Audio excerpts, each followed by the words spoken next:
బేటీ బచావో బేటీ పడావో అనేసి రాజకీయాలకు మహిళలు వస్తే వాళ్ళని కించపరచడానికి, అవమానపరచడానికి, వాళ్ళ మీద వ్యక్తిగతంగా హననం చేస్తూ సోషల్ మీడియాలో పోస్టులు పెడతారు. మళ్లీ వాళ్ల మీద దాడులకు దిగుతారు. ఈ రోజు బండి సంజయ్ అనే వ్యక్తి ఒక కేంద్ర హోంశాఖ సహాయ మంత్రిగా ఉండి అన్ని వైఫల్యాలు చెందుతూ ఈ రోజు నా ఇంటి మీద బీజేవైఎం నాయకులను, బీజేపీ నాయకులను, పలువురు మహిళలను నా ఇంటి మీదకి దాడికి పంపడం జరిగింది. నేను ఒక మహిళను, నా ఇంట్లో ఇద్దరు చిన్న పిల్లలుంటారు.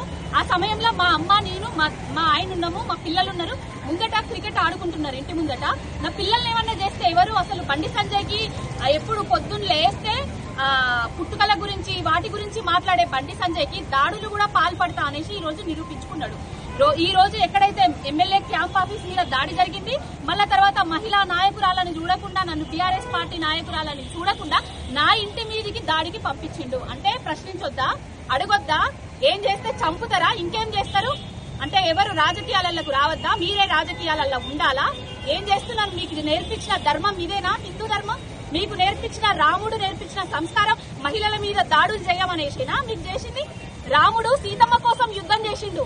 మరి ఈనాడు బండి సంజయ్ గారు రాముడి పేరు చెప్పుకుంటా మహిళల మీద దాడులకు ఎందుకు ప్రోత్బలిస్తున్నాడు, ఎందుకు ప్రయత్నాలు చేస్తున్నాడు? ఈ రోజు నా మీద దాడి జరిగింది. ఆ దాడికి కారణం ప్రముఖ వ్యక్తి బండి సంజయ్. నన్ను ఈ రోజు చంపడానికి 40 మందిని పంపించడం జరిగింది. ఒక 25 మంది మగవాళ్లను, 8 మంది ఆడవాళ్లను పంపించడం జరిగింది. నేను అక్కడ కెమెరా ఉన్నదని చెప్పేసి నా కారు పక్కన ఉండి ఒకటే అరవడము. నా ఇంటి చుట్టుపక్కల వాళ్ళు, నా కాలనీ వాసులు కూడా భయభ్రాంతులకు గురైండ్రు. ఎక్కడున్నాము? బీహార్ లో ఉన్నామా, లేకపోతే యూపీలో ఉన్నామా, లేకపోతే ఇంకెక్కడున్నాము? ఎప్పుడో చిన్నప్పుడు చదువుకునేటోళ్ళం, రాయలసీమలో ఫ్యాక్షనిస్టులు ఉంటారు, గిట్లుంటారు అనేసి. తెలంగాణ రాష్ట్రంలో ఈ రోజు ఫ్యాక్షన్ రాజ్యాన్ని చూస్తున్నాము. రేవంత్ రెడ్డి, బండి సంజయ్ ఇద్దరు తోడు దొంగలు కలిసి బీఆర్ఎస్ నాయకుల మీద, బీఆర్ఎస్ పార్టీ వాళ్ళ మీద, వాళ్ళని చంపడానికి ప్రయత్నం చేస్తున్నారు. ఈ రోజు నా మీద జరిగిన దాడి బండి సంజయ్ అండ్ బ్యాచ్ ని ఇంతకింత అనుభవిస్తావు, సర్వనాశనం అయిపోతావు. బండి సంజయ్, నేను రోజు అమ్మవారిని పూజిస్తా. నువ్వు అదే అమ్మవారి పేరు చెప్పుకొని కరీంనగర్ లో రాజకీయాలు చేసి గెలిచినావు కదా, ఆ అమ్మవారు నిన్ను నరకం చూపిస్తుంది, నిన్ను నరకానికి పంపిస్తుంది. రాబోయే రోజులలో నీకు రాజకీయంగా సమాధి కడతా, గోరి కడతా చూడు. రాబోయే రోజులలో బండి సంజయ్ ఎంత మందిని పంపినావు నా ఇంటి మీదకి దాడి?